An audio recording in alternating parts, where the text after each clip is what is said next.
जहांगीर साहब, ग्रुप में देखें जो मैंने लिंक अभी भेजा है और जो कल भेजा था, कोई फर्क है?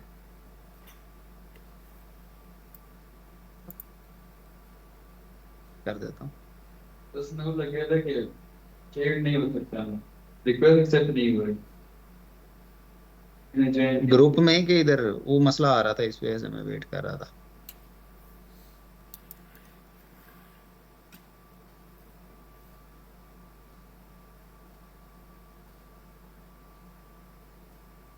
सेम लिंक है। अस्सलाम वालेकुम माज भाई। वालेकुम अस्सलाम रहमतुल्लाहि व बरकातुहू। जी, सबसे पहले ये बताइए कि जो मैंने लिंक दोबारा भेजा है और जो कल वाला लिंक था, ये दोनों लिंक सेम है कि इनमें कुछ चेंज है? सर सेम होंगे लेकिन सर ज्वाइन नहीं हो रहा था। अब वो आपकी टेंशन है। जी, वो यही तो मैं कह रहा था कि पहले वाले पे क्लिक कर रहे थे, ज्वाइन नहीं हो रहा था, इस पे क्लिक किया तो ज्वाइन हो गया, लेकिन लिंक्स आर सेम।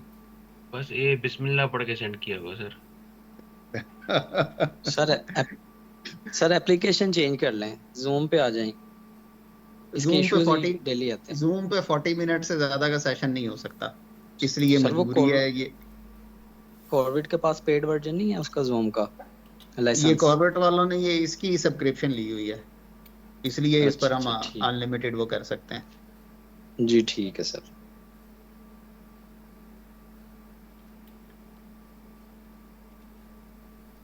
बाकी आप सब लोग कैसे हैं? जी सर, शुक्र अल्लाह ठीक का। ठाक सर, अल्लाह का शुक्र है, अल्हम्दुलिल्लाह। चलें जी, माशाल्लाह जी, अल्लाह अपना करम रखे जी। लें जी, आप सबको मेरे कंप्यूटर की स्क्रीन भी नजर आ रही होगी अब।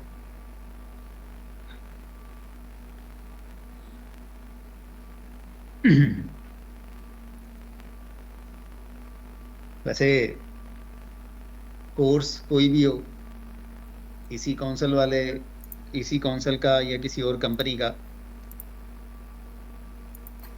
तो कहते यही है कि तारुफ से शुरू करना चाहिए। कल मैंने थोड़ा सा अपना तारुफ करवा दिया था। वो कहते हैं पहले स्टूडेंट्स का तारुफ लें, फिर टीचर अपना तारुफ करवाए। तो मेरा ख्याल है कि हम तारुफ में ज़्यादा टाइम नहीं स्पेंड करते, मैंने थोड़ा सा तारुफ करवा दिया था। और आप लोगों में से मैंने कल भी तज़किरा किया था कि मोस्टली मेरे पुराने स्टूडेंट्स हैं, मुझसे सबने, एक दो के अलावा तकरीबन सबने पढ़ा हुआ है। अच्छा, तो इसलिए मैंने ज़रा शॉर्ट इंट्रोडक्शन करवाया था, बाकी आपको मेरे बारे में अंदाज़ा होगा। नहीं, या मज़ीद पूछना चाहें तो मोस्ट वेलकम, आप पूछ सकते हैं। तो स्टूडेंट्स में से भी मुझे मोस्टली के बारे में अंदाज़ा है, एक दो स्टूडेंट्स शायद कुछ नए हैं, तो वो अपना इंट्रोडक्शन मुझे पर्सनल मैसेज में करवा दें। ख़ास तौर पे हमारे ऑनलाइन सेशन में जो ख़वातीन एक दो पार्टिसिपेंट्स हैं, मुझे नहीं अंदाज़ा कि वो, उनका ख़ास तौर पे साइबर सिक्योरिटी से क्या बैकग्राउंड है, या उन्होंने कोई साइबर सिक्योरिटी से रिलेटेड कोर्स किया हुआ है या नहीं किया हुआ, या मुझसे किया या किसी और से किया। तो अगर मुनासिब समझें तो पर्सनल में मुझे व्हाट्सएप पर ही आ, अपना थोड़ा सा इंट्रोडक्शन या तारुफ करवा दीजिएगा। चलते हैं जी कोर्स की तरफ आगे। जी, ये चीज़ें आप मेरे बारे में जानते हैं। और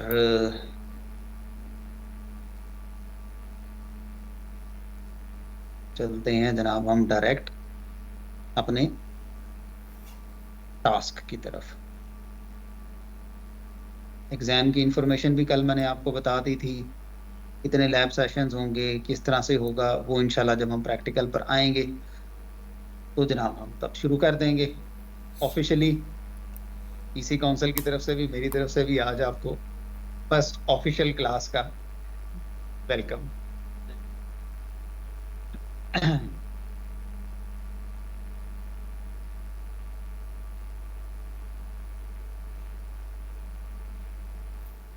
ओके,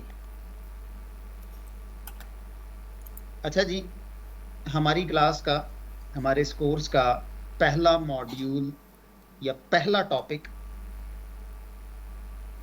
वो है सिक्योरिटी ऑपरेशंस एंड मैनेजमेंट।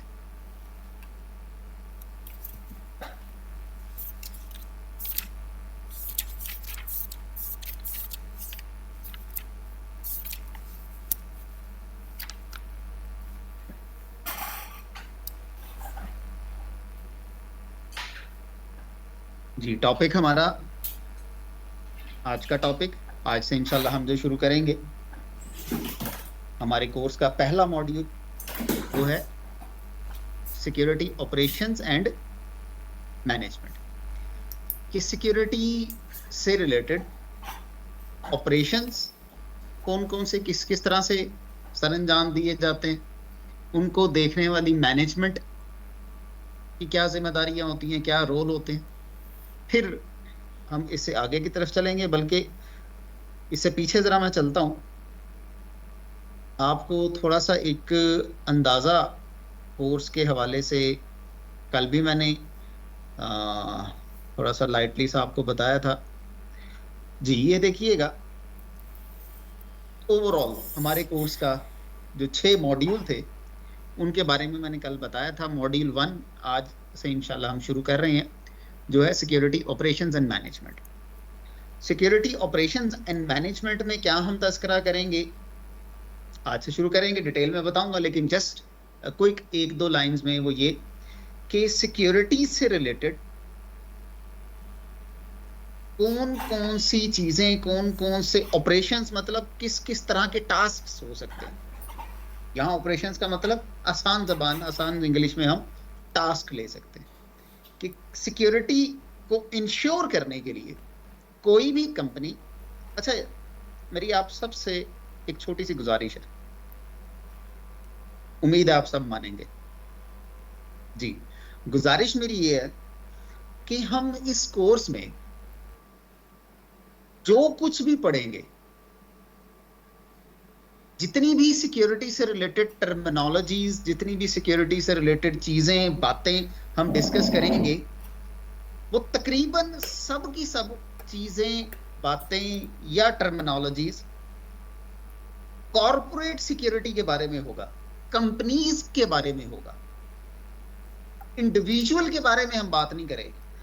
जहां इंडिविजुअल की बात आएगी वहां इंडिविजुअल के बारे में मैं आपको खुद बताऊंगा कि आज या अब या ये वाली बात मैंने जो की है वो एक शख्स के बारे में है। क्योंकि सॉक में, सॉक आपको शायद कल मैंने बताया, शायद नहीं बताया, कि बेसिकली ये जो कल मैंने ये तो मुझे याद है कि कल मैंने तज़किरा किया था कि पाकिस्तान में और दुनिया भर में सॉक की टेक्नोलॉजी बहुत पॉपुलर हो रही है, बल्कि इससे भी आगे एक step Europe, America, Australia, Canada, उन साइट्स पर बात चली गई है। लेकिन चले हम पाकिस्तान की बात करें, पाकिस्तान में पिछले कुछ सालों से सॉक बहुत पॉपुलर हो रही है, ये टेक्नोलॉजी, और इसकी जॉब्स भी बहुत ज्यादा आ रही हैं। अच्छा, तो ये टेक्नोलॉजी कौन अडॉप्ट कर रहा है,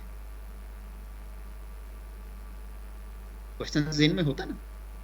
कल मैंने कुछ बताया भी था इसके बारे में, मैंने बताया था किस किस कंपनी, किस किस इदारे ने सॉक बना लिया या सॉक वाली टेक्नोलॉजी यूज कर रहे हैं।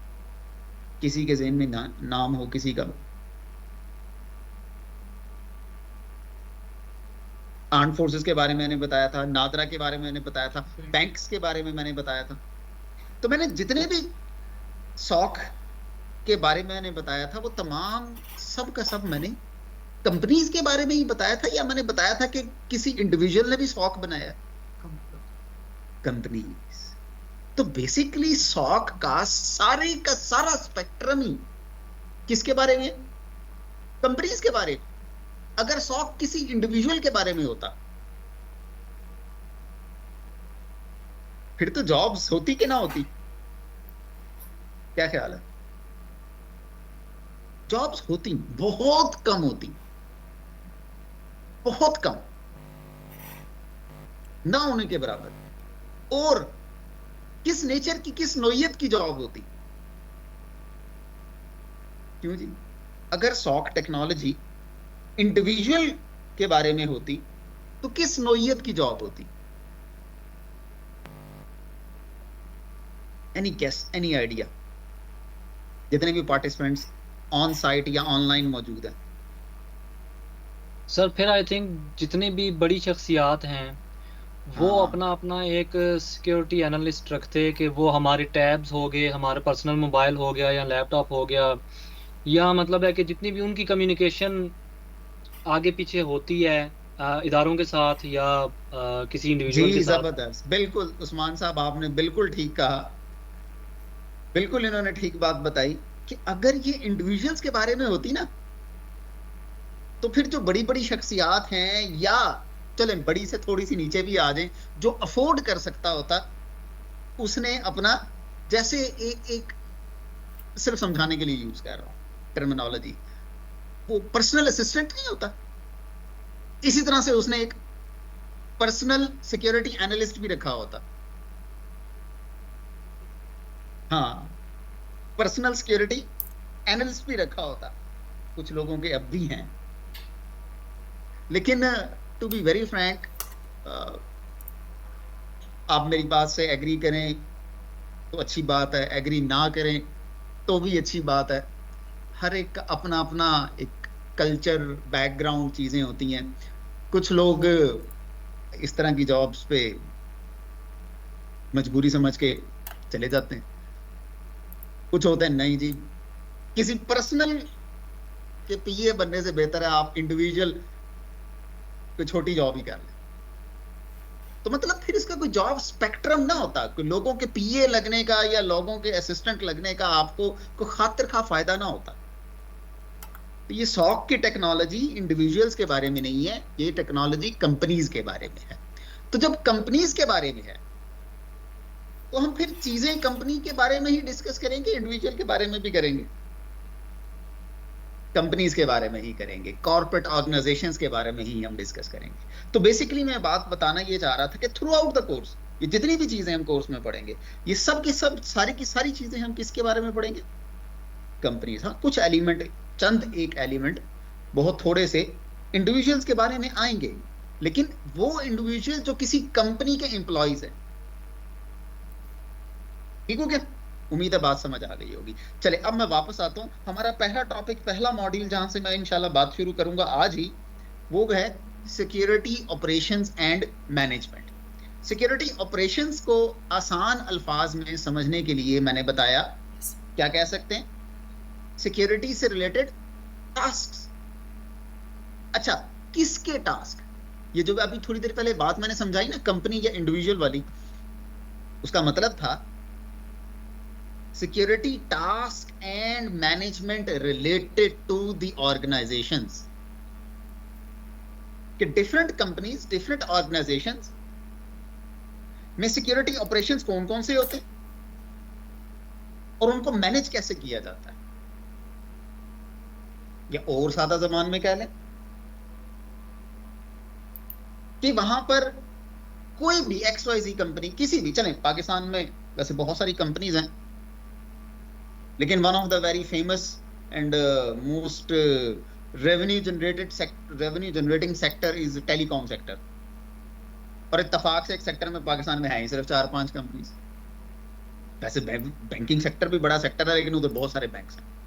चलें हम टेलीकॉम की बात कर लेते हैं। टेलीकॉम में 4-5 कंपनीज हैं, हम इन 4-5 कंपनीज में से किसी एक के बारे में बात करते हैं। जस्ट एग्जांपल ही ले रहे हैं ना, किसी एक के बारे में बात कर लें। फॉर एग्जांपल हम बात कर लेते हैं जैज के बारे में, the biggest amongst them। अच्छा, तो जैज वालों को साइबर सिक्योरिटी, पहली बात और पहली चीज तो मुझे ये बताएं कि जैज कंपनी को अपने आईटी एसेट्स को, उनके सर्वर्स, उनके नेटवर्क्स, उनके सिस्टम्स, उनकी वेबसाइट्स, उनकी वेब एप्लीकेशंस, उनकी एप्स, उनके यूजर्स, उनके सर्वर्स, उनकी सारी चीजों को सिक्योरिटी की जरूरत है कि नहीं है? अच्छा, अब वो अपने सिक्योरिटी ऑपरेशन, सिक्योरिटी की वो जरूरियात, वो सिक्योरिटी के टास्क्स कैसे कर रहे हैं, उनको मैनेज कैसे कर रहे हैं, पहले हम ये समझने की कोशिश करेंगे। फिर उनको कैसे बेहतर तरीके से मैनेज किया जा सकता है। ये बेसिकली सिर्फ हमने यहां से ये नहीं समझना, सिक्योरिटी ऑपरेशन एंड मैनेजमेंट में ये नहीं बताऊंगा मैं, हमने सिर्फ ये नहीं है कि वो कैसे कर रहे हैं। पहला चीज होगी इंशाल्लाह हम डिस्कस करेंगे कैसे कर रहे हैं या कैसे किए जाते हैं। दूसरे नंबर पर उनको कैसे इंप्रूव किया जा सकता है। फिर तीसरे नंबर पर सॉक आएगा इसी मॉड्यूल में। फिर चौथे नंबर पर आएगा कि सॉक अगर कोई कंपनी यूज कर ले तो उसको क्या फायदा होगा, सॉक के बेनिफिट्स क्या होंगे।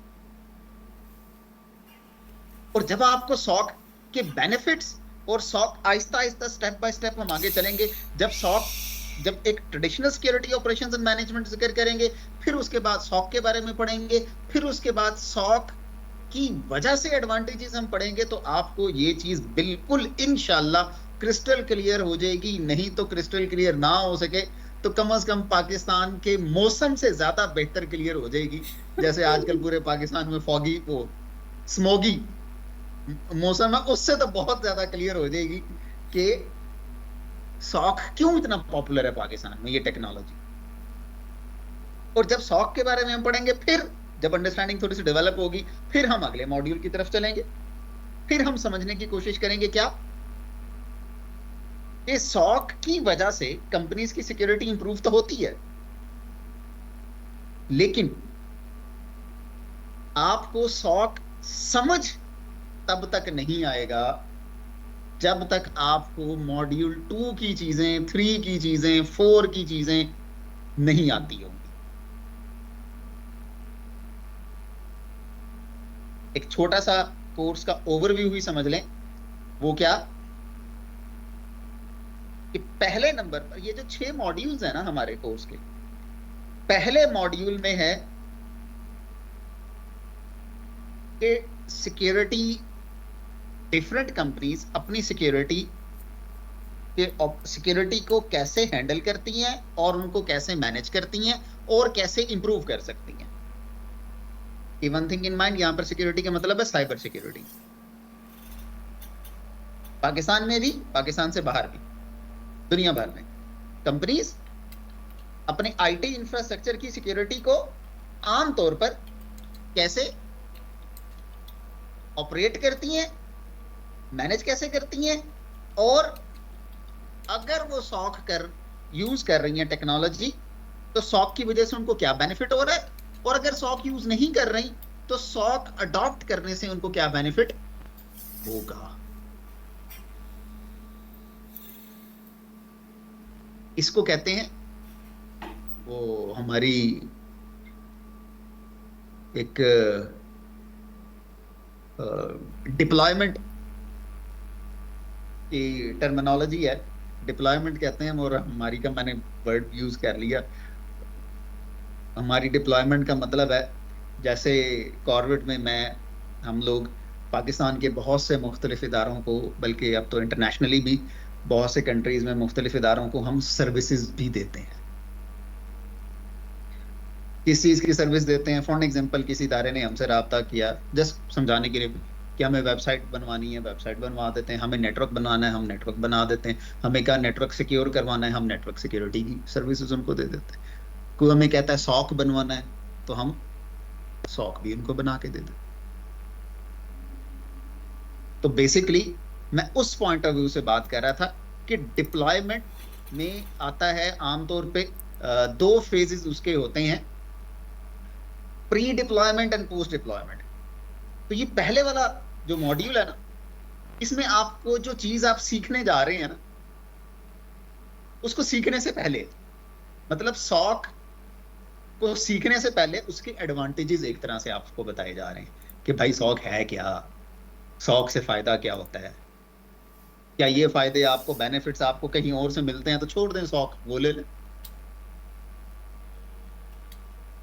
या कंपनीज क्यों यूज करती हैं इसको, कंपनीज को कोई फायदा, को बेनिफिट है कि नहीं है। अच्छा, इन द मीनवाइल ज़हन में एक बात आई, निकल ना जाए। अक्सर इंटरव्यूज में एक सवाल पूछा जाता है, जॉब इंटरव्यूज में, why we should hire you, why I should hire you. शायद आप में से किसी से पूछा गया, बताएं कि क्यों आपको हायर किया जाए। देखें, आप माशाल्लाह, आप सब में जितने ऑनलाइन और ऑन साइड मौजूद हैं, सबको बहुत सी चीजों का बहुत सा तजर्बा होगा। इस क्वेश्चन का आंसर सिंपल और सादा सा होता है। एक तो वो आईक्यू चेक करना चाह रहे होते हैं, दूसरा लोग पजल हो जाते हैं कि क्या उसको क्या जवाब देना चाहिए। इसका बहुत सिंपल और सादा सा जवाब ये है कि सर, जिस पोस्ट के लिए आपने एडवर्टाइज किया है, उस पोस्ट के लिए I am the best suitable person because I know these things about this job task. I have experience of these things about this job task. दो बातें आसान अल्फाज में। कौन सी दो बातें? कि सर जॉब के लिए आपने एडवर्टाइज किया है, आपकी कंपनी को बंदा चाहिए, जिस तरह का चाहिए मुझे वो पता है और मुझे उसका तजर्बा है। That's why you should hire me. Simple. Anyways, वापस आते हैं इधर। तो ये बात आपको कब पता लगेगी? इंशाल्लाह पहले मॉड्यूल में ही पता लग जाएगी, और पहले मॉड्यूल में कोई प्रैक्टिकल नहीं है, ये अंडरस्टैंडिंग से रिलेटेड चीजें हैं। ओके, जब इंशाल्लाह हमारा पहला मॉड्यूल खत्म होगा, फिर मैंने बताया module number 2, module number 3 and module number 4। इनके बारे में मैं अभी अलग अलग भी बताऊंगा, लेकिन 2, 3, 4 ये 3 मॉड्यूल असल में SOC इन तीनों से मिलके बन रहा होता है। सिक्योरिटी ऑपरेशन सेंटर इन तीनों से मिलके बन रहा होता है। क्या मतलब? Understanding cyber threats, IOCs and attack methodology.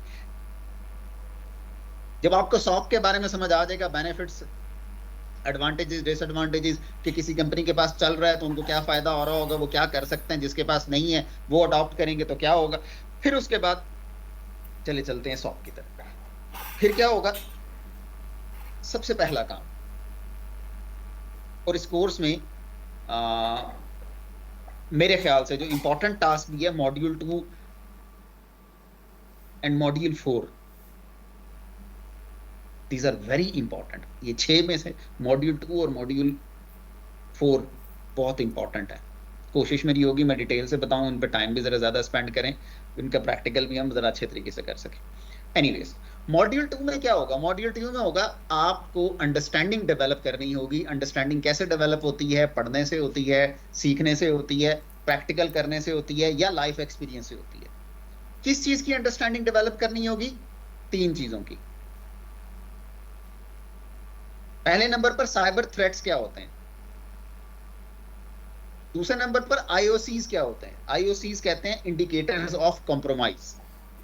IOCs indicators of compromise. क्या मतलब? कुछ इंडिकेशंस होती हैं कि आपका सिस्टम कॉम्प्रोमाइज हो गया कि नहीं।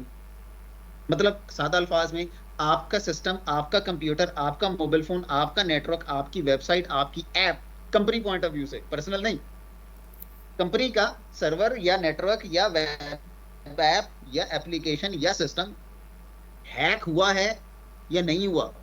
कुछ निशानियां होती हैं, कुछ इंडिकेटर्स होते हैं, उनको क्या कहते हैं? Indicators of compromise, in short IOCs। और तीसरी चीज क्या हम समझने की कोशिश करेंगे? Attack methodologies. अटैक मेथोडोलॉजीज में एक और टर्मिनोलॉजी आएगी, TTPs,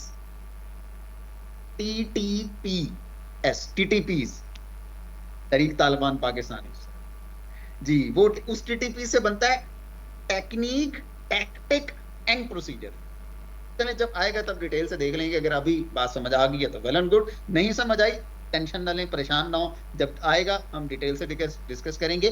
TTP से बनेगा technique, tactic, procedures. Attack methodologies में ये TTP ही आती है। हाँ, अच्छा, फिर हम इन चीजों को समझने की कोशिश करेंगे। जब हमें वो समझ आ जाएंगी, क्या मतलब, क्या समझ आ जाएगा इन शॉर्ट वर्ड्स? मॉड्यूल 2 में क्या, मॉड्यूल 2 करने के बाद क्या समझ आएगा? मुझे ये बताएं, आप में से CEH किस किस ने पढ़ा हुआ है? जो ऑनलाइन पार्टिसिपेंट हैं वो हैंड रेज कर रहे हैं, ऑनलाइन ही हैंड रेज कर सकते हैं जी, ताकि मुझे अंदाजा हो जाए कि किस किस ने CEH पढ़ा हुआ है।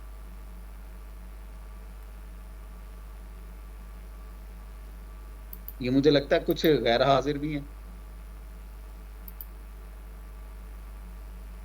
जी, नौशेरवान साहब ने पढ़ा हुआ है, लेकिन उन्होंने शायद देर से किया, या 5-4 दफा मुझे बाद में नजर आया। सनाउल्लाह साहब ने भी पढ़ा हुआ है। मोहम्मद उमर, आपने पढ़ा हुआ है CEH? ये लगता है इधर सोया हुआ है। हाँ, ये ऑनलाइन क्लास में कुछ और कर रहे हैं।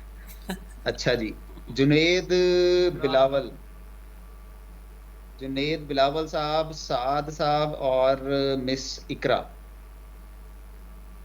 ये आप तीनों ने CEH सर्टिफाइड एथिकल हैकर का कोर्स नहीं पढ़ा हुआ? No sir. No sir. चलें, कोई मसला नहीं।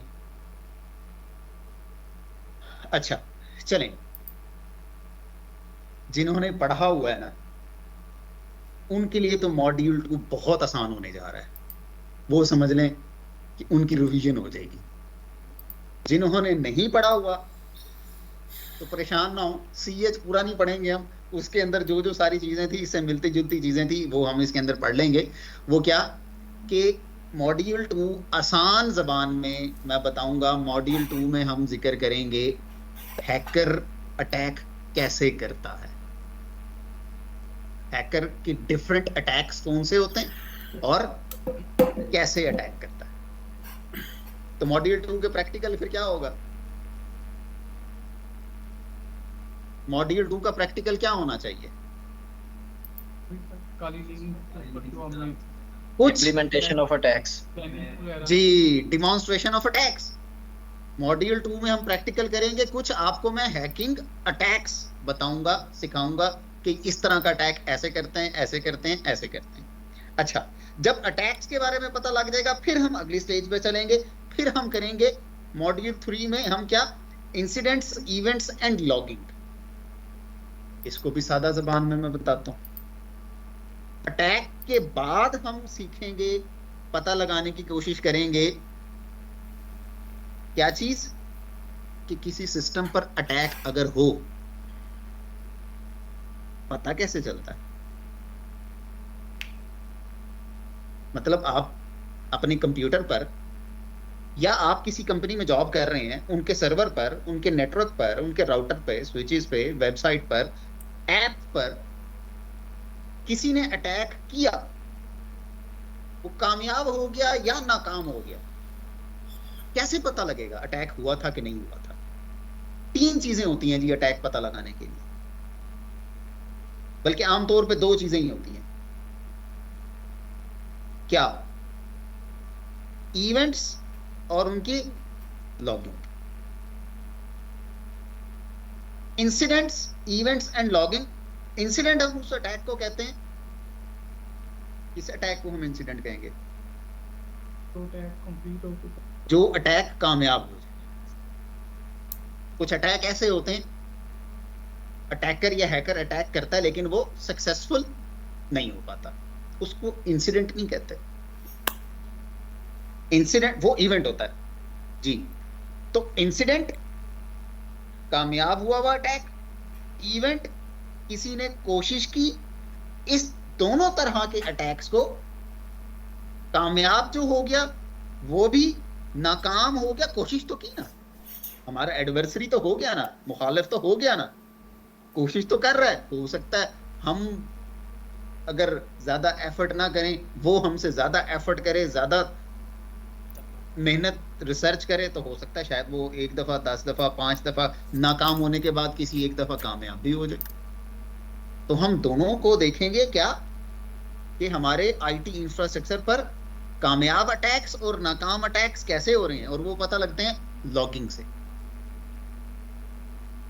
अटैक्स पढ़े, फिर अटैक्स को ग्रैब करना, पता लगाना लॉगिंग के थ्रू, वो हमने पढ़ा।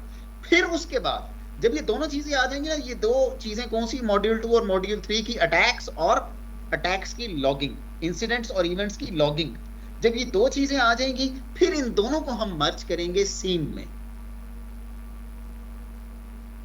जी, SIEM, security information and event management. ये सीन एक टर्मिनोलॉजी है। क्या है? टर्मिनोलॉजी।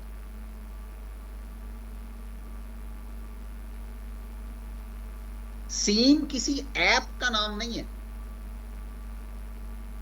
किसी प्रोग्राम का नाम नहीं है, किसी सॉफ्टवेयर का नाम नहीं है, किसी हार्डवेयर का नाम नहीं है। सीम क्या है? एक टर्मिनोलॉजी है। हाँ, ये जो सीम है ना, security information and event management, इससे इसकी बहुत सारी एप्स हैं दुनिया में और बड़ी मशहूर एप्स हैं जो ये काम करती हैं। सॉफ्टवेयर्स हैं और बड़े मशहूर सॉफ्टवेयर हैं जो ये काम करते हैं। क्या काम करते हैं? नाम खुद बता रहा है इटसेल्फ। मिसाल के तौर पे दुनिया में 2 एप्स या 2 सॉफ्टवेयर सीम के बहुत ज्यादा इस्तेमाल होते हैं पूरी दुनिया में, पाकिस्तान में भी। जी, एक सॉफ्टवेयर का नाम है Splunk. Splunk from last few years इतना ज्यादा पॉपुलर हुआ। स्प्लंक क्या है? सॉफ्टवेयर का नाम है। वो क्या करता है? सीम वाला काम करता है, security information and event management, ये काम करता है। इतना मशहूर हुआ, इतनी अच्छी उसकी फंक्शनैलिटी और वर्किंग जा रही थी कि स्प्लंक को लास्ट, मुझे एग्जैक्ट नहीं पता, लेकिन लास्ट 1-2 सालों में सिस्को ने खरीद लिया। सिस्को के बारे में आप सबको पता होगा कि नेटवर्क की दुनिया में कितनी बड़ी कंपनी है। सिस्को के पास इसके इस लेवल का, इस तरह का कोई प्रोडक्ट नहीं थी, कोई सॉफ्टवेयर नहीं, कोई ऐप नहीं, कोई हार्डवेयर भी नहीं था। काम कर रहे थे, छोटे मोटे थे इनके अपने। तो उन्होंने कहा कि मार्केट में एक अच्छी चीज चल रही है, बजाय अपने पे काम करने के, सारा कुछ करने के, उसी को खरीदो। तो एक तो स्प्लंक दुनिया में बहुत ज्यादा यूज होता है, स्प्लंक बाय सिस्को। अब स्प्लंक इज बाय सिस्को। और दूसरा जो बहुत ज्यादा इस्तेमाल होता है वो है QRadar, that is by IBM। QRadar IBM का। ये 2 सॉफ्टवेयर या एप्स सीम के तौर पर काम करते हैं और पूरी दुनिया में, अगर मैं ये कहूं कि पूरी दुनिया में अक्रॉस द वर्ल्ड अगर हम रैंकिंग मेंटेन करें तो टॉप 2 यही होंगे। और अगेन मैं एक चीज बीच में ऐड कर दूं, I am talking about corporate infrastructure, मैं कंपनीज की बात कर रहा हूं। क्यों? क्योंकि अगली बात मैं जो बताने जा रहा हूं इसके अलावा भी हैं, स्प्लंक और QRadar के अलावा भी हैं। कौन कौन से नाम पता हो किसी को? इलास्टिक, वुजू, आर्कसाइट। जी, तो वो वैसे इलास्टिक और वुजू आजकल ये जरा थोड़े से ज्यादा इन है, क्योंकि ये ओपन सोर्स हैं, फ्री में मिल जाते हैं। जिन्होंने टेस्टिंग करनी होती है, हैंड्स ऑन करना होता है, या छोटे मोटे सेटअप जिसका होता है, वो इसका सोर्स कोड लेके बगैर लाइसेंस फीस के, चार्ज बगैर पैसों के इसको यूज कर लेते हैं। तो बहरहाल, चाहे स्प्लंक हो, चाहे QRadar हो, चाहे इलास्टिक हो, चाहे वुजू हो, चाहे जो भी हो, काम क्या करता है? सीम। और सीम होता क्या है? नाम से पता लग रहा है, security information and event management. इससे पिछला मॉड्यूल 4 पे मैं बात कर रहा हूँ कि 5 पे कर रहा हूँ कि 3 पे? मॉड्यूल 4 पे मैं बात कर रहा हूँ। तो मॉड्यूल 4 से पिछला मॉड्यूल कौन सा था? उसमें हमने क्या देखा था? इंसिडेंट्स, इवेंट्स, यानी कि कामयाब और नाकाम होने वाले अटैक के लॉग्स। उससे पहले हमने पढ़ा था, उससे पहले मतलब इसमें हमने जिक्र किया था कि अटैक्स किस तरह के होते हैं। अच्छा, अटैक्स का पता लगा दूसरे मॉड्यूल में। तीसरे मॉड्यूल में हमने कामयाब और नाकाम होने वाले अटैक्स के लॉग्स हमने पढ़े। तो सीम क्या करता है? सीम बेसिकली करता है, नाम से आपको अंदाजा हो जाएगा कि सिक्योरिटी से रिलेटेड आपको जितने भी इवेंट्स हो रहे हैं उनकी इंफॉर्मेशन दिखाता है। सीम टूल क्या करता है? चाहे स्प्लंक हो, चाहे QRadar हो, चाहे कोई भी हो, जो भी उसका नाम, सीम क्या करता है? जिस कंपनी में ये इंस्टॉल होगा, जो कंपनी यूज कर रही होगी, स्प्लंक को, क्यूरेडार को, इलास्टिक को, वुजू को, जिसको भी सीम को यूज कर रही होगी, उस कंपनी के आईटी इंफ्रास्ट्रक्चर पर होने वाले किसी भी तरह के सिक्योरिटी इवेंट की इंफॉर्मेशन मिलेगी। किसकी इंफॉर्मेशन मिलेगी? Security event. इवेंट क्या होता है? अभी इससे वैसे मैंने अभी बताया, इंशाल्लाह हम डिटेल में पढ़ेंगे, लेकिन अभी मैंने बताया मॉड्यूल 3 के अंदर इंसिडेंट और इवेंट में फर्क। इवेंट किसको मैंने कहा था? Unsuccessful attack. यस, इवेंट कहते हैं अनसक्सेसफुल अटैक, यानी कि अटैक हुआ, कामयाब नहीं हुआ हैकर की तरफ से। तो जनाब ये बताएं, जरा खुद सोच के बताएं, एक ऐसी ऐप या सॉफ्टवेयर जो किसी कंपनी में सिक्योरिटी में होने वाले इवेंट्स भी बताए, तो इंसिडेंट्स बताएगी क्या नहीं बताएगी? क्या ख्याल है? एग्जैक्टली बताएगी। बताएगी। तो यहां पर सिक्योरिटी इंसिडेंट मैनेजमेंट नहीं होना चाहिए था सॉफ्टवेयर का नाम?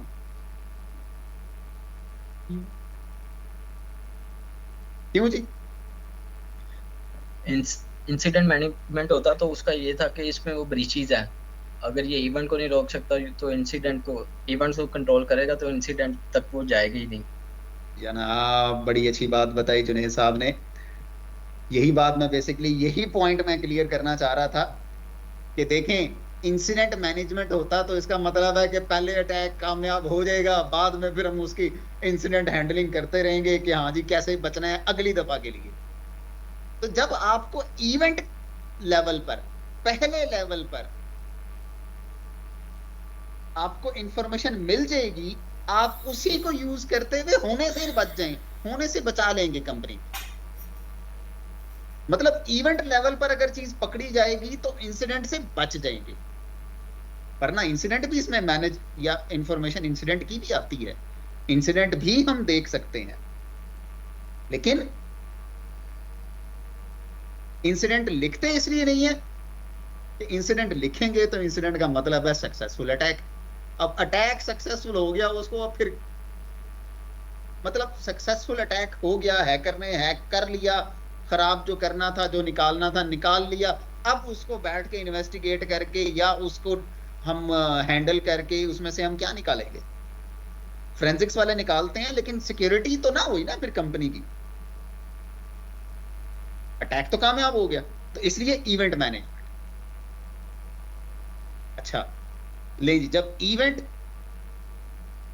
लेवल पर मॉड्यूल 4 में, मतलब सॉक में, जब हम इवेंट लेवल पर कंपनी के हर सिक्योरिटी इवेंट को देख रहे होंगे, जब इवेंट कंट्रोल और मॉनिटर होने लग जाएंगे, तो इंसिडेंट्स फिर क्या होंगे? इंसिडेंट ऑकर होना या इंसिडेंट होना कम हो जाएंगे या खत्म हो जाएंगे, आहिस्ता आहिस्ता खत्म हो जाएंगे। अच्छा, जब इंसिडेंट्स कम होते जाएंगे या खत्म होते जाएंगे, फिर अगली चीज क्या होनी चाहिए? प्रिकॉशन। क्यों जी, आप लोगों के ज़हन में क्या आ रहा है कि जब इंसिडेंट किसी कंपनी में कम होते जाएंगे या खत्म होते जाएंगे, तो फिर अगला काम क्या होना चाहिए? मैनेजमेंट। फ्यूचर किसी प्रिकॉशन। यस, शेरवान साहब ने सही बताया, फिर प्रिकॉशंस कि इन फ्यूचर इस तरह के इवेंट्स या इंसिडेंट्स ना हो। और वो क्यों ना हो? वो है module 5, incident enhance incident detection with threat intelligence. यानी कि 4th तक हम इंसिडेंट और इवेंट सब पर नजर रखी हुई है। जब नजर होगी, अच्छी नजर होगी, इंसिडेंट्स कम होते जाएंगे। फिर अगली स्टेज होती है कि enhance incident detection with threat intelligence, यानी कि इंसिडेंट होने से पहले, अटैक होने से पहले, इवेंट भी होने से पहले हम उसकी सेटिंग, हम उसकी पॉलिसी डिफाइन कर दें। क्या मतलब? आसान ज़बान में समझाऊंगा, पढ़नी चीज़ें हमने डिटेल में है, जब हम डिटेल में पढ़ेंगे तो बहुत अच्छी तरह से समझ आ जाएंगी, लेकिन आसान ज़बान में मैं समझाऊंगा, बताऊंगा वो क्या। मिसाल के तौर पे अभी थोड़ी देर पहले मैं बात कर रहा था, हम एग्जाम्पल लेते हैं कि हम जॉब कर रहे हैं या काम कर रहे हैं जैज में, टेलीनॉर वालों पर अटैक हुआ, कामयाब हो गया, सिस्टम डाउन हो गया, नुकसान हो गया। अल्लाह का शुक्र है हमारी कंपनी बच गई, किस्मत अच्छी थी या वटएवर जो भी। अब हमारी कंपनी पर भी उस तरह का अटैक हो सकता है ना?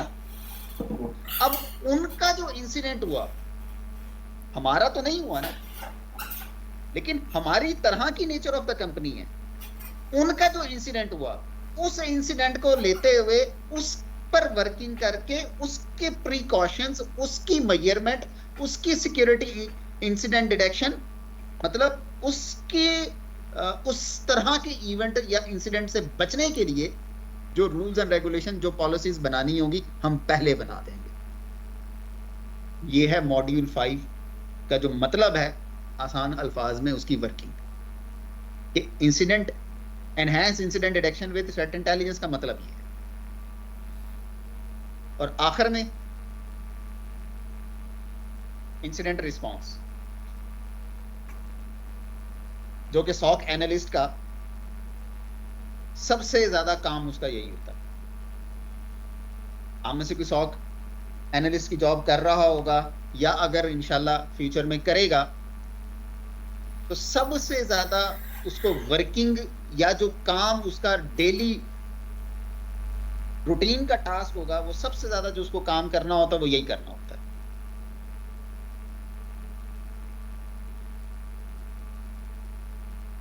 बल्कि यहां पर भी इंसिडेंट की जगह इवेंट होना चाहिए या इंसिडेंट एंड इवेंट दोनों होना चाहिए था। एनीवेज, तो इंसिडेंट रिस्पांस का मतलब ये होगा कि सॉक एनालिस्ट ने, उसको पता होना चाहिए कि वो जिस कंपनी में जॉब कर रहा है वहां पर कोई भी सिक्योरिटी से रिलेटेड अनप्लेजेंट इवेंट होता है या इंसिडेंट होता है, तो हाउ ही और शी शुड रिस्पॉन्ड। हाथ पाँव नहीं फुला लेने, सबसे पहली चीज। अब बातें याद आती हैं, पहले हम सब मजाक बनाया करते थे, खान साहब जब कहते थे सबसे पहले आपने घबराना नहीं। तो जनाब, पॉलिटिक्स और चीजें एक तरफ, तो इंसिडेंट रिस्पांस में भी सबसे पहले घबराना नहीं।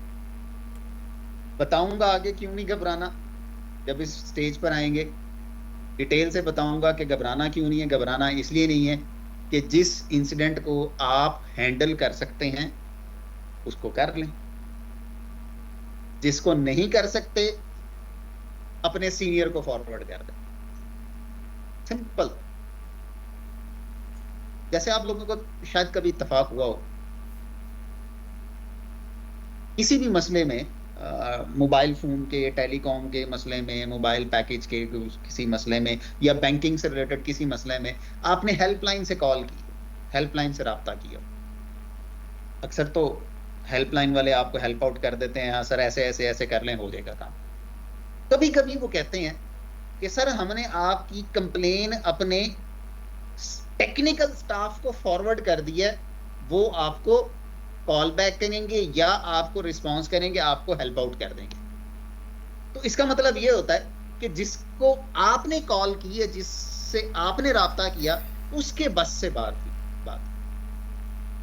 तो उसने क्या किया, अपने सीनियर को फॉरवर्ड कर दिया। सीनियर उसका सोल्यूशन निकालेगा, जहां से भी निकाले, जैसे भी निकाले, या वो माजरत कर लेगा अगर उसकी कंपनी में वो चीज नहीं होगी, नहीं तो आपको सोल्यूशन बता देगा।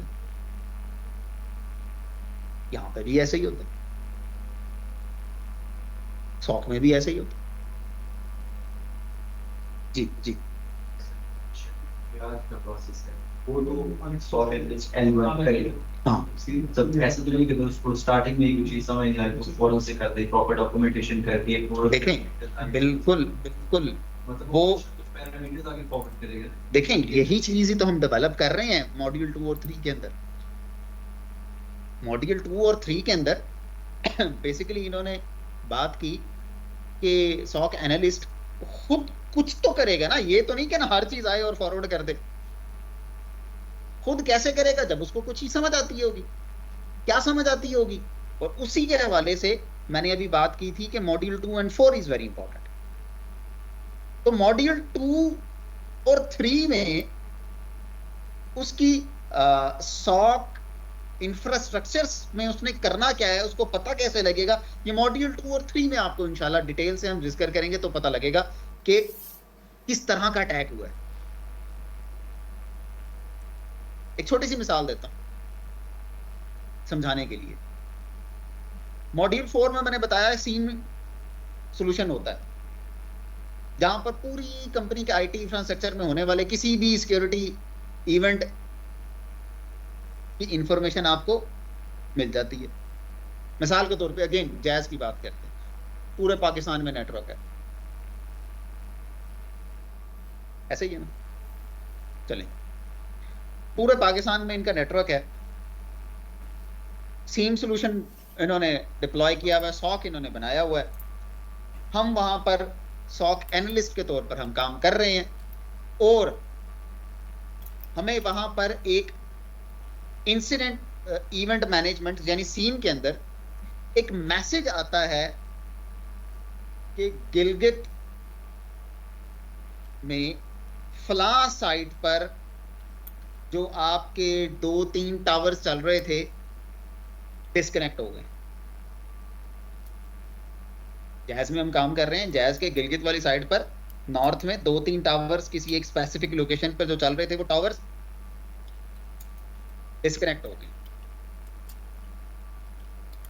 अब बीइंग अ सॉक एनालिस्ट हमने आखिरी 6 नंबर वाला काम करना है। बीइंग अ सॉक एनालिस्ट हमने क्या करना है? इंसिडेंट रिस्पॉन्ड करना है। अब इंसिडेंट रिस्पॉन्स करने के लिए आपको मॉड्यूल 2 रिस्पॉन्स करेंगे। मॉड्यूल 2 है साइबर अटैक्स और मॉड्यूल 3 उनकी वेरिफिकेशन। आपको पता होगा किस किस तरह के अटैक्स होते हैं और उनको वेरीफाई कैसे किया जाता है, तो आप उस इंसिडेंट की जो 3-4 टावर्स जो नहीं आ रहे, डिस्कनेक्ट हो गए हैं, उनकी डिटेल में जाकर देखेंगे तो डिटेल जो आपके पास आई होगी सीम सॉफ्टवेयर के अंदर, उस डिटेल में आप जाकर देखेंगे तो डिटेल देखकर आपको पता लगेगा कि ये साइबर अटैक हुआ है, हैकिंग हुई है, किस तरह का अटैक हुआ है या पावर फेलियर की वजह से हुआ है ना। अब 12-14 घंटे के लिए लाइट चली जाए, जनरेटर में भी फ्यूल 5-6 घंटे का हो तो उसने बंद ही होना ना। फिर due to outage of the electricity कहीं पर कोई टावर बंद हो गया, कहीं पे कोई बीटीएस बंद हो गया तो इंसिडेंट तो हो या रिपोर्ट तो होगा सीन में। अब जब रिपोर्ट होगा तो सॉक एनालिस्ट को कम से कम जो इंफॉर्मेशन आएगी वो देखकर पता लगना चाहिए। इतनी उसकी स्किल और कैपेबिलिटी जरूर होनी चाहिए कि उसको पता लगे कि ये हैकिंग इवेंट हुआ है या ये पावर फेलियर इवेंट हुआ है या ये हार्डवेयर फेलियर इवेंट हुआ है। अच्छा, पावर फेलियर भी नहीं हुआ, हैकिंग भी नहीं हुई, मशीन ही सड़ गई है, खराब हो गई है, खुदा ना खास्ता सैलाब में बह गई है, खुदा ना खास्ता आसमानी बिजली आई है और अब आप उसको कहेंगे जो साइबर अटैक हुआ, किसी हैकर ने कुछ जला दी है मशीन। वो जैसे वो हॉलीवुड की मूवीज में आपने शायद कभी देखा हो। मुझसे पिछले दिनों मुझे याद पड़ रहा है, पता नहीं कौन मुझसे पूछ भी रहा, सर कोई ऐसा हैकिंग अटैक होता है मशीन ही अगले की ब्लास्ट हो जाएगी। यार हमने वो मूवीज में सुना देखा है, रियलिटी में हमने वो पेजर वाला एक वाकया देखा है, बाकी और अभी तक दुनिया ने इस तरह का कोई वाकया नहीं देखा। इत्तेफाक से वो पेजर से पहले उन्होंने सवाल मुझसे पूछा था जी।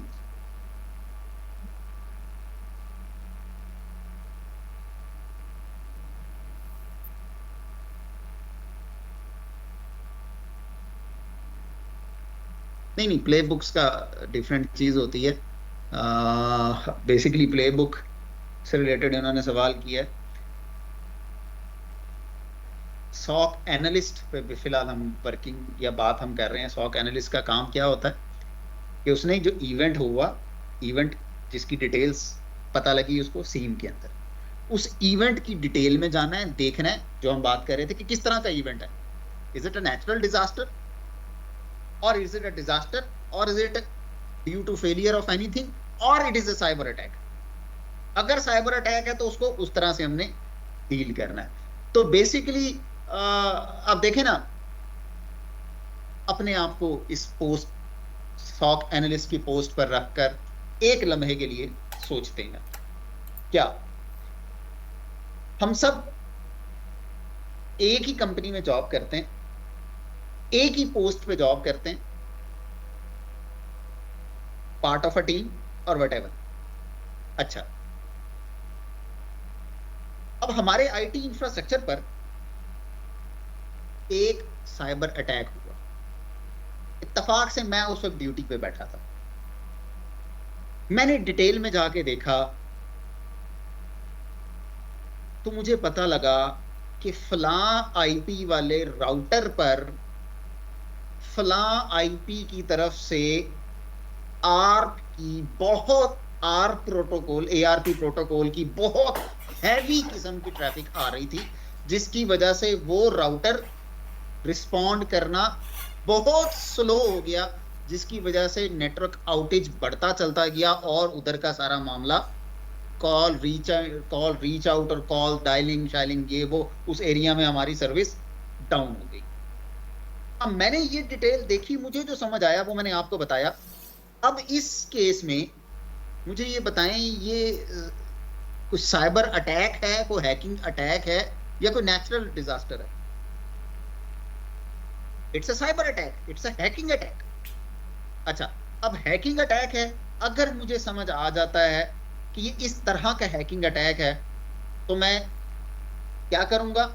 मैं टिकट जनरेट करूंगा, यानी कि एक इंसिडेंट जनरेट करूंगा कि यार इस तरह का साइबर अटैक हुआ है और मैं अपने सीनियर को फॉरवर्ड कर दूंगा। क्या करूंगा? इस तरह का साइबर अटैक हुआ है, काइंडली जरा देखें इसको। या अगर मुझे थोड़ा सा ज्यादा पता है, मैं जरा सीनियर सॉक एनालिस्ट हूं, लेवल 1 पे मुझे काम करते हुए बहुत अरसा हो गया है, या मैं लेवल 2 का हूं, तो फिर मैं क्या करूंगा? फिर मैं नेचर ऑफ द इंसिडेंट को देखकर मुझे अंदाजा लग जाएगा, अच्छा इस तरह का अटैक हो तो उसको कहते हैं डॉस अटैक। मिसाल के तौर पे डिनायल ऑफ सर्विस अटैक। मैं साथ लिख के अगर भेजूंगा ना डॉस अटैक है, तो मेरे से अगले वाले को काम करने में आसानी हो जाएगी। अच्छा, कुछ दिनों बाद हमारे आईटी इंफ्रास्ट्रक्चर पर सेम अटैक हुआ। उस वक्त मैं ड्यूटी पर नहीं था, आप में से कोई था, सेम हुआ। आईपी शाईपी जरा different, nature of the attack was the same. आप क्या करेंगे? अगर मैंने आपसे डिस्कस किया होगा ये सारा सिनेरियो तो आपको समझ आ जाएगी, आप भी वही करके भेज देंगे। नहीं होगा तो आपकी अपनी समझ में, अगर आपको पता लग गया डॉस है तो डॉस लिख के मेंशन कर देंगे, नहीं तो साइबर अटैक और उसकी डिटेल लिख के मेंशन कर देंगे, आगे टिकट जनरेट कर देंगे। ऐसे ही करेंगे ना। अच्छा, फिर थोड़े अरसे बाद दोबारा इस तरह का अटैक हुआ, उस वक्त कोई और हम में से ड्यूटी पे बैठा हुआ था। क्या ख्याल है? अब हो सकता है उससे पहले जो 2 दफा अटैक्स हो चुके हैं, हम दोनों ने किसी से ग्रुप में डिस्कस ही ना किया। तीसरी दफा हुआ, उसको भी नहीं पता, उसकी समझ में जो आएगा उसने लिखकर टिकट जनरेट करके अपने सीनियर को फॉरवर्ड कर देना। जब दूसरी दफा जाती है सीनियर के पास सेम डिटेल, या तीसरी दफा जाएगी तो जरूर, और फिर सबको मिलके बैठ के बताएगा कि भाई इस तरह का अटैक हो तो उसको डॉस अटैक कहते हैं। तो अगली दफा जरा आपके भी नॉलेज में इंफॉर्मेशन होगी, अगली दफा आप भी डॉस लिख के बताएंगे। अच्छा, फिर उसके बाद क्या होगा? फिर उसके बाद ये होगा, अगर फिर चौथी दफा हो गया, 5वीं दफा हो गया, या मेरे कहने का मतलब है कि अगर कोई नेचर ऑफ द अटैक बार बार होता है, तो आपको उसको टैकल करने के स्टेप्स भी बार बार सेम काम करना पड़ेगा ना, क्या ख्याल है? रिपीटेडली काम करना पड़ेगा ना। तो रिपीटेड काम, बार बार फिर वही कमांड चलाना, वही टास्क परफॉर्म करना, वही सारी चीजें परफॉर्म करना, उसको हम ऑटोमेट कर देते हैं। हमारी पूरी टीम, चूंकि हम सारे सेम लेवल पर हैं, मैंने एग्जांपल में डिस्कस ये किया, हम सारे सेम लेवल पर अगर हैं, तो हम में से जो थोड़ा सा सीनियर होगा वो कर देगा, नहीं तो हमारा जो सीनियर होगा वो ये काम कर देगा। क्या भाई, जब भी इस तरह का अटैक हो, आपने ये 4, 5, 6 काम करने हैं, हर दफा मैनुअल करने के बजाय उसको ऑटोमेट कर देते हैं। एक टास्क लिस्ट बना दी, जब भी इस नेचर का अटैक होगा हम उस टास्क लिस्ट को कहेंगे ये चल पड़े, ये हो जाए। इस ऑटोमेशन को सॉक के अंदर या सीन के अंदर नाम देते हैं प्ले बुक का। किसका नाम देते हैं? Play book. प्ले बुक कहते हैं आसान अल्फाज में कुछ सेट ऑफ टास्क्स, आपको शायद याद हो, तो किसी दौर में विंडो मीडिया प्लेयर में भी हुआ करता था, प्ले लिस्ट बनाते थे, बल्कि आजकल शायद मोबाइल फोन में भी होता है। आपके पास बहुत ज्यादा ऑडियो वीडियो हो ना, तो आप प्ले लिस्ट बना लेते हैं कि भाई ये लिस्ट चला दो, ये उसी से नाम निकाला है। आप टास्क की ना प्ले बुक बना लेते हैं कि टॉस आएगा, ये टास्क करने हैं, प्ले बुक बना लो। टॉस आया, वो प्ले बुक चला दी, लो जी आप बैठ के चाय पीते रहे, मसला कोई नहीं। हाँ, लेकिन प्ले बुक बनाई कब जाती है? जब आपको उस चीज पर बड़ी अच्छी खासी ग्रिप हो, पता हो कि ये इस तरह की चीज पर ये काम करें तो पक्का काम ठीक हो जाता है। हिट एंड ट्रायल में प्ले बुक बना के चलाएंगे तो कुछ काम बनेगा और कुछ काम खराब हो जाएगा। इसलिए अमूमन प्ले बुक बनाना सीनियर स्टाफ का काम होता है, और जब वो बनाते हैं तो अमूमन चलाते भी वही हैं, क्योंकि जब आपने तो क्यूरी हैंडल फॉरवर्ड कर देनी है, उसको करना तो उसने है। तो इसलिए उन्होंने अमूमन कुछ प्ले बुक्स बनाई भी होती हैं, वो प्ले बुक्स चलाई और वो भी चिल सुकून से बैठा रहता है। तो नई कोई चीज आएगी तो करेंगे, पुरानी चीज, अच्छा ये पूरी टीम है, ये पूरी टीम एक ही तरह की चीजें बेचती है, या 3-4 टाइप की चीजें आती हैं, कोई मसला नहीं है 3-4 टाइप्स की। एक दिन लेट से हमारी टीम 12 अफराद की है, हमसे सीनियर वाली टीम में 3 लोग हैं, हम 12 में से कोई छुट्टी करेगा तो आपस में कोऑर्डिनेशन कर लेगा, यार मैं आज नहीं हूँगा, जरा मेरे हिस्से का मामला शामला को हो, तो चलो कर लेना, देख लेना, कोई मसला नहीं। वो 3 में से किसी एक ने छुट्टी कर ली, उनका लोड तो ज्यादा वापस में बढ़ जाएगा। फिर उन्होंने बनाई भी होती हैं प्ले बुक्स। उनमें से भी कभी कोई ऐसा हुआ, किसी कंपनी में सीनियर ही एक हुआ और उसको छुट्टी पे जाना पड़ गया किसी भी वजह से, तो अपने जूनियर्स में से जो सबसे ज्यादा कैपेबल और जो सबसे ज्यादा सीनियर होगा उसको बता देगा, यार ऐसे ऐसे हो ना, ये फलां वाली प्ले बुक चला देना। ये होती है चीज़। पूछें।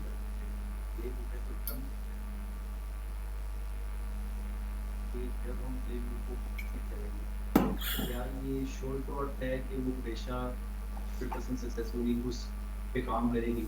विल पर्सन जिसने 100 एनालिस्ट ने इनिशियल फिर इन्वेस्टिगेशन करके ऊपर फॉरवर्ड एस्केलेट कर दिया, अगर उससे गलती होगी। लेकिन इसमें इनका सवाल है, बड़ा अच्छा सवाल है, मैंने अभी शायद पार्शली इसका जवाब दिया था, लेकिन इतना खुल के शायद जवाब नहीं दिया, ये शायद समझ नहीं आ सका। वो ये इन्होंने पूछा कि प्ले बुक चलाने पर क्या ये 100% श्योरिटी है कि वो अटैक मिटिगेट हो जाएगा कि नहीं होगा। तो अगर मैं सादा सा जवाब दूं हाँ या ना में, तो 50% चांसेस हैं हो जाएगा, 50% चांसेस हैं नहीं होगा। लेकिन थिंक डिटेल में मैं जाऊंगा वो ये कि पहली बात, प्ले बुक किसने बनाई है, उसका कितना एक्सपीरियंस है, और उसने क्या एक इवेंट या एक इंसिडेंट के बिहाफ पर उसने प्ले बुक बना दी है, या मल्टीपल इंसिडेंट्स या इवेंट्स के बाद उसने जाके प्ले बुक बनाई है। ये बनाने वाले पर डिपेंड करता है। अगर मल्टीपल इंसिडेंट्स और इवेंट्स के बाद उसने प्ले बुक बनाई है तो उसकी उसके क्या कहते हैं इफेक्टिवनेस ज्यादा होगी। अगर उसने सिर्फ एक ही इवेंट के बिहाफ पर बना दिया है, इफेक्टिवनेस कम होगी। कुछ ऐसे भी होते हैं माशाल्लाह जिनका तजर्बा इतना ज्यादा होता है, वो अटैक या इवेंट होने से पहले ही प्ले बुक्स बना देते हैं। तो फलां तरह का अटैक होगा तो ये चल जाएगा, फलां तरह का अटैक होगा तो ये हो जाएगा, फलां अटैक होगा तो ये हो जाएगा। उसकी इफेक्टिवनेस वो अपने एक्सपीरियंस उसका बेशक जरूर होगा, अपने एक्सपीरियंस से वो ठीक काम कर रहा होगा, लेकिन इफेक्टिवनेस उसकी उतनी कम होगी। कि रियल टाइम से आपको जो डेटा मिलता है, जो आपका experience hands on experience gain होता है, उस एक्सपीरियंस के बिहाफ पर आप जो चीज बनाते हैं उसकी इफेक्टिवनेस ज्यादा होती है। चलें जनाब, ये हो गया। और मुझे फिर लग रहा है कि आज हमने जो काम करना था, चलें कोई बात नहीं, चीजें इंपॉर्टेंट हैं खासतौर पे शुरू के दिनों में। जी, पहला module SOC operations and management, कुछ इसका भी चलें थोड़ा सा ओवरव्यू किए चलते हैं, ताकि हम ये तो कह सकें आज हमने पहला यूनिट शुरू कर दी। ओके जी, इस पहले यूनिट में जिसका नाम क्या है, सिक्योरिटी ऑपरेशंस एंड मैनेजमेंट। जी, इस यूनिट में इंशाल्लाह हम समझने की कोशिश करेंगे कि different aspects of the security operations, security operations के डिफरेंट एस्पेक्ट्स क्या होते हैं, बेसिक कॉन्सेप्ट ऑफ सॉक, बल्कि उसके सिक्योरिटी मैनेजमेंट, सिक्योरिटी इवेंट्स को कैसे मैनेज किया जाता है, मैनेजमेंट पहले उसके कुछ चीज़ें देखेंगे, फिर सिक्योरिटी ऑपरेशंस के बारे में देखेंगे, फिर बेसिक्स कॉन्सेप्ट्स ऑफ सॉक के बारे में देखेंगे, फिर different phases involve in the implementation of SOC. SOC implement करनी हो तो उसके कौन कौन से फेजेस, बेसिक फेजेस होते हैं, और फिर चैलेंजेस कौन से होते हैं सॉक डिप्लॉय करते हुए, फिर कैसे पता लगता है कि आपने जो सॉक प्लान किया है की इंडिकेटर्स, की परफॉर्मेंस इंडिकेटर्स के थ्रू, केपीआई के थ्रू पता लगता है हाँ जी सॉक आपने जो बनाया इफेक्टिव चल रहा है कि नहीं चल रहा, और best practices for the SOC and की difference between SOC and NOC. तो ये चीज़ें हम करेंगे तो इंशाल्लाह हमें इस पहले यूनिट में बड़ी अच्छी अंडरस्टैंडिंग डेवलप हो जाएगी। किसके बारे में?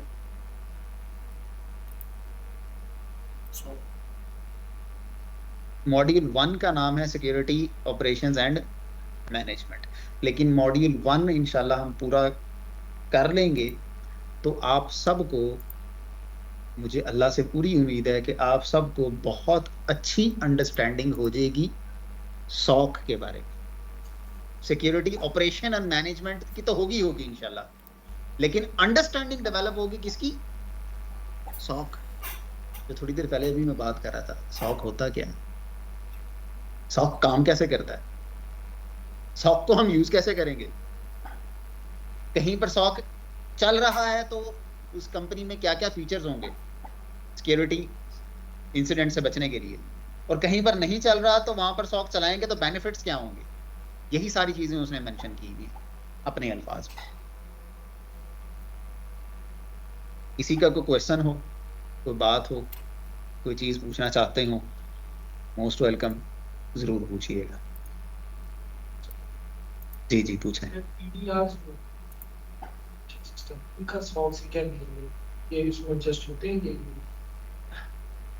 जी ट्रेडिशनली ईडीआर्स तो नहीं होते, लेकिन अब आहिस्ता आहिस्ता ईडीआर्स को भी बीच में शुमार करते जा रहे हैं, क्योंकि ईडीआर्स एंड पॉइंट डिटेक्शंस होती हैं। एंड पॉइंट कहते किसको हैं? एंड पॉइंट्स कहते हैं एंड यूजर की यूज होने वाली डिवाइसेस, मतलब क्लाइंट डिवाइसेस। क्योंकि आहिस्ता आहिस्ता चीजें इंशाल्लाह कोर्स में आगे मैं चलेंगे तो मैं समझाऊंगा, बताऊंगा कि पहला फोकस होता है कंपनी का अपना आईटी इंफ्रास्ट्रक्चर को अटैक्स से सिक्योर करना। ये जो अभी मैंने सारा आपको बताया ना, इसमें देखें सारी चीजें जो मॉड्यूल 6 का मैंने आपको एक ओवरव्यू करवाया, बताया, उसका क्या मतलब था, सारी चीजों का यही मतलब था ना, उनका यही एक्सट्रैक्ट था ना कि कंपनी की सिक्योरिटी को किस तरह ज्यादा से ज्यादा इफेक्टिवली अच्छे तरीके से इंप्रूव किया जा सकता है। जब कंपनी की सिक्योरिटी इंप्रूव होती जाएगी, डे बाय डे इंप्रूव होती जाएगी, तो कंपनी पे अटैक्स कम होते जाएंगे, इंसिडेंट्स कम होते जाएंगे, फिर उसके बाद इवेंट्स भी कम होते जाएंगे। हैकर्स को मिलेगा टफ टाइम, और अच्छा खासा टफ टाइम।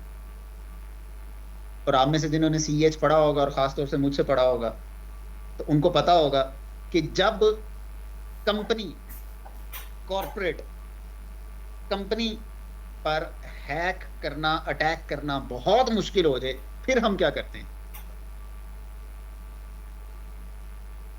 क्या करते हैं? आपने सबसे रिसेंट पढ़ा है।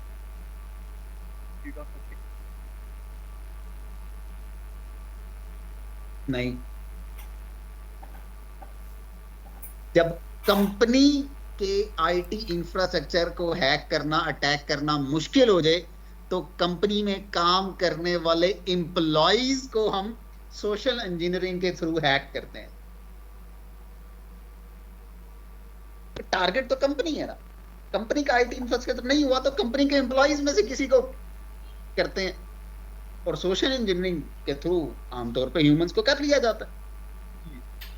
तो वो बेसिकली वो जो EDR आप बात कर रहे थे ना, एंड पॉइंट डिटेक्शन वाला, वो होता है अब आहिस्ता आहिस्ता कंपनी का इंफ्रास्ट्रक्चर सिक्योर होता जा रहा है, कंपनी के ह्यूमंस की तरफ से अटैक आते जा रहे हैं, एम्प्लॉयज की तरफ से ऐसी चीजें होती हैं कि किसी एम्प्लॉय को आपने ऐप इंस्टॉल करवा दी, वो ऐप लेके दफ्तर में घूमता फिरता रहता है, जो कुछ करता रहता है आपको पता लगता रहता है, वैसे तो आपको नहीं पता लगना था। तो बेसिकली अब सॉक के साथ या सीन के साथ कंपनी के सर्वर्स, इंफ्रास्ट्रक्चर्स के साथ साथ ये एंड पॉइंट डिवाइसेस भी आहिस्ता आहिस्ता ऐड करने का ट्रेंड शुरू हो चुका है। लेकिन एंड पॉइंट डिवाइसेस में अभी तक कंपनी के एम्प्लॉयज, जो एक चीज पाकिस्तान में भी और दुनिया भर में यूज होना शुरू हो गई है, कंपनी के एम्प्लॉयज को जो कंपनी की तरफ से लैपटॉप्स, कंप्यूटर्स दिए हुए होते हैं, वो तो ऐड होना शुरू हो गए हैं पाकिस्तान में भी, दुनिया भर में भी। शायद मोबाइल फोन भी आहिस्ता आहिस्ता ऐड होना शुरू हो जाएंगे, लेकिन अभी मोबाइल फोन्स के बारे में पाकिस्तान में मुझे नहीं अंदाजा, बल्कि मेरे अंदाजे के मुताबिक पाकिस्तान में अभी ये नहीं ऐड हो रहे। लैपटॉप्स और सिस्टम्स और डेस्कटॉप्स तो हो रहे, इंटरनेशनली शायद कहीं मोबाइल फोन और इस तरह की गैजेट्स वगैरह भी हो रहे हो, तो पॉसिबिलिटी है।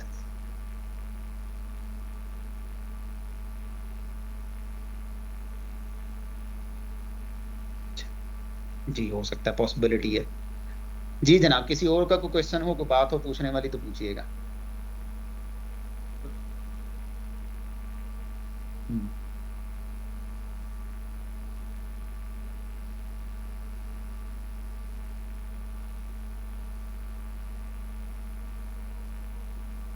ये देखें, सबसे पहली बात जो है समझने वाली, वो ये है कि हमारे इस पॉइंट ऑफ व्यू से कंपनी छोटी है या बड़ी, नंबर ऑफ पीपल से नहीं होती, नंबर ऑफ एम्प्लॉयज से नहीं होती। हम जिस कोर्स की बात कर रहे हैं, सॉक की अगर हम बात कर रहे हैं, सॉक के पॉइंट ऑफ व्यू से कंपनी छोटी कौन सी होगी, बड़ी कौन सी होगी? जिनका IT इंफ्रास्ट्रक्चर ज्यादा बड़ा होगा वो ज्यादा बड़ी कंपनी होगी, जिसका IT इंफ्रास्ट्रक्चर छोटा होगा वो छोटी कंपनी होगी।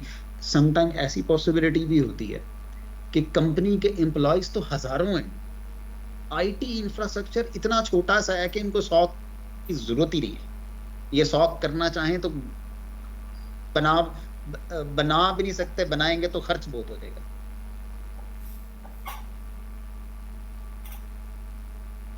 मिसाल के तौर पर बहुत सारी गवर्नमेंट की ऑर्गेनाइजेशंस या मिनिस्ट्रीज जितनी भी हैं, इनका कितना ऑनलाइन सिस्टम चल रहा है। 4-5 मिनिस्ट्रीज के अलावा सारी के पास आप जाएं तो वो पूरे रिकॉर्ड रूम उन्होंने भर के रखे हुए फाइलों के। अब वहां देखिए, एम्प्लॉइज उनके थ्रू आउट पाकिस्तान हजारों, शायद लाखों होंगे। सॉक इंशाल्लाह जो हम पढ़ेंगे बताएं उनको, जाकर उनको भी बड़ी जबरदस्त चीज लगेगी, लेकिन इंप्लीमेंट के लिए पहले उनको ऑनलाइन होना पड़ेगा। वो लैंड रिकॉर्ड का जब पूरे पाकिस्तान के वो पटवारियों वाला सारा सिस्टम ऑनलाइन हो जाएगा तो फिर उसके बाद कुछ कर सकेंगे, उससे पहले कुछ करना भी चाहें तो कुछ नहीं कर पाएंगे। ये डिपेंड करता है इस पर कि अब देखें कुछ ऐसी कंपनीज हैं जिनके शायद एम्प्लॉयज 30-35 होंगे,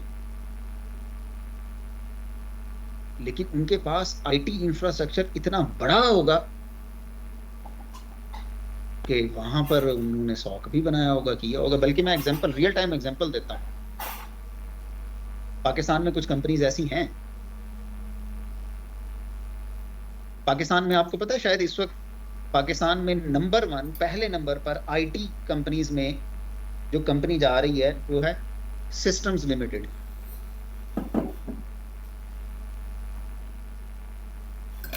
उनके पास बहुत सारे डिफरेंट प्रोजेक्ट्स हैं। वो शायद नंबर 1 पे इसलिए भी जा रही हुई है कि उनके पास पाकिस्तान से बाहर की बहुत सारी कंपनीज के प्रोजेक्ट्स, यूएसए के प्रोजेक्ट्स हैं, अमेरिका के प्रोजेक्ट, यूके के प्रोजेक्ट्स हैं, यूरोप के प्रोजेक्ट्स हैं, वहां की कंपनीज के प्रोजेक्ट्स हैं। अब उनमें उनके पास एक सॉक के भी कुछ प्रोजेक्ट हैं।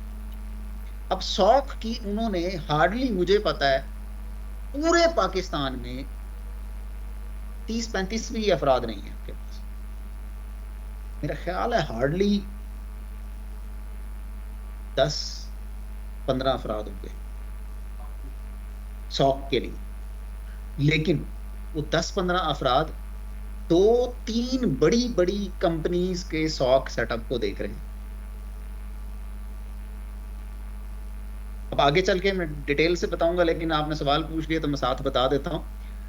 कुछ कंपनीज ऐसी होती हैं जो उनको लगता है कि यार हम ये सारा कुछ खुद बनाएं, खुद करें, खुद मैनेज करें, बड़ा खर्चा हो जाएगा, हमसे नहीं मैनेज होगा, स्टाफ भी हमसे नहीं मैनेज होगा, आउटसोर्स कर देते हैं। जैसे सिस्टम्स लिमिटेड की मैंने एग्जांपल दी। अगर उनको खुद अपना सॉक बनाते हुए, एक मिसाल दे रहा हूं, $10 मिलियन लगते हैं और $500,000 पर उनको किसी कंपनी वाले सर्विस दे देते हैं, बेहतर है ना? अब वो कंपनी वाले क्या करेंगे? वो $500,000 उससे भी, $500,000 उससे भी, $500,000 उससे भी, हो सकता है उनके पास 4-5 इस तरह के कस्टमर हो। कंपनी वालों का भी काम बन जाएगा, उनका भी काम बन जाएगा। तो ये हाइब्रिड मॉडल्स चलते रहते हैं डिफरेंट जगहों पर। किसी का और कोई क्वेश्चन हो? ये बहुत सारे हैंड रेज हुए हैं ऑनलाइन में भी।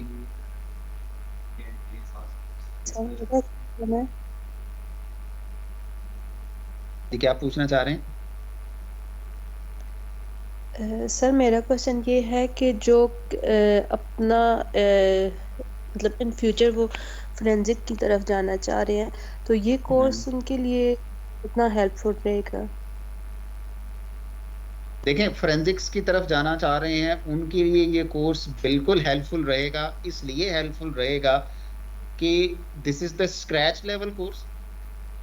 अभी मैं बात कर रहा था, आपने अगर सुन रही होंगी तो मैं बात कर रहा था कि जिस कंपनी में सॉक डिप्लॉय होगा या सॉक टेक्नोलॉजी चल रही होगी, वहां पर होने वाले हर इंसिडेंट या इवेंट की डिटेल उनके पास आ रही होगी। जब हर इवेंट और इंसिडेंट की डिटेल आएगी तो जरूरी नहीं है कि उसमें सारे के सारे इवेंट हैकिंग अटैक के ही हों। समटाइम ऐसे भी होता है कि इवेंट की इन्वेस्टिगेशन करनी पड़ती है कि ये इवेंट किस नेचर का था, किस तरह का था, इससे नुकसान कुछ हुआ कि नहीं हुआ। तो मतलब उस इवेंट की फोरेंसिक्स करनी पड़ती है, तो वहां पर फोरेंसिक्स वालों की, इन्वेस्टिगेशन वालों की जरूरत पड़ती है।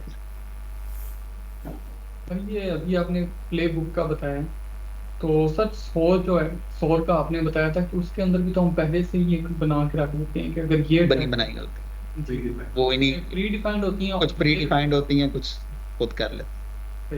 यानी कि ये सोर वाला हिसाब हो जाएगा, इसको फिर हम सोर ही कहते हैं? नहीं, 2-4 प्ले बुक्स बना के आप सारे को सोर तो नहीं कह सकते। मतलब कोई इतनी उसकी फंक्शनैलिटी हो कि कम से कम और कुछ नहीं, 50-50 वाला काम तो होना है। तो सर अगर सौर के अंदर हमारा पहली अटैक को हम सॉल्व कर सकते हैं तो फिर हम सौर क्यों बनाते हैं, सौर की तरफ ही क्यों नहीं जा रहे? पाकिस्तान में चीजें अभी सौर की तरफ बहुत कम जा रही हैं।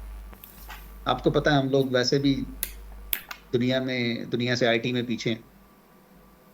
इस क्लास में इन चीज़ों में, चूंकि ये लेटेस्ट चीज़ें हैं, आपको पढ़ते हुए एक्सपीरियंस करते हुए वाकई फील होगा कि जो लोग कहते हैं ना कि हम पाकिस्तान आईटी में दुनिया से पीछे है, तो इसमें फील होगा। वो शायद आपको किसी और कोर्स में ना पता लगे कि पाकिस्तान दुनिया से पीछे है कि आगे है, इसमें फील होगा, क्योंकि ये लेटेस्ट टेक्नोलॉजी पाकिस्तान के लिए तो लेटेस्ट टेक्नोलॉजी है। दुनिया में इससे भी लेटेस्ट टेक्नोलॉजी आ चुकी है, जो अभी पाकिस्तान में सिर्फ शायद उसके बारे में सोच रहे हैं, बातें कर रहे हैं, कहीं डिप्लॉयड मुझे नजर नहीं आई।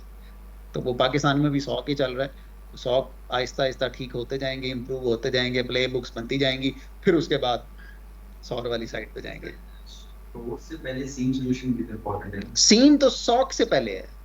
मतलब सोल तभी काम करेगा जब उसके फाउंडेशन बनी हो।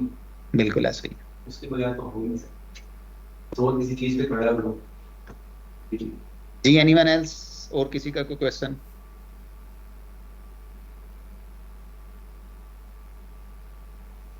ठीक है जी, आज फिर हम यहीं पे साइन ऑफ करते हैं। इंशाल्लाह कल इससे आगे चलेंगे, और किसी का कोई बात हो, कोई बात पूछना चाहते हो तो बाद में भी याद आ जाए तो ग्रुप में पूछ लीजिएगा, नहीं तो कल की क्लास से पहले पूछ लीजिएगा। ग्रुप में आप लोगों को मैं ऐड कर देता हूँ।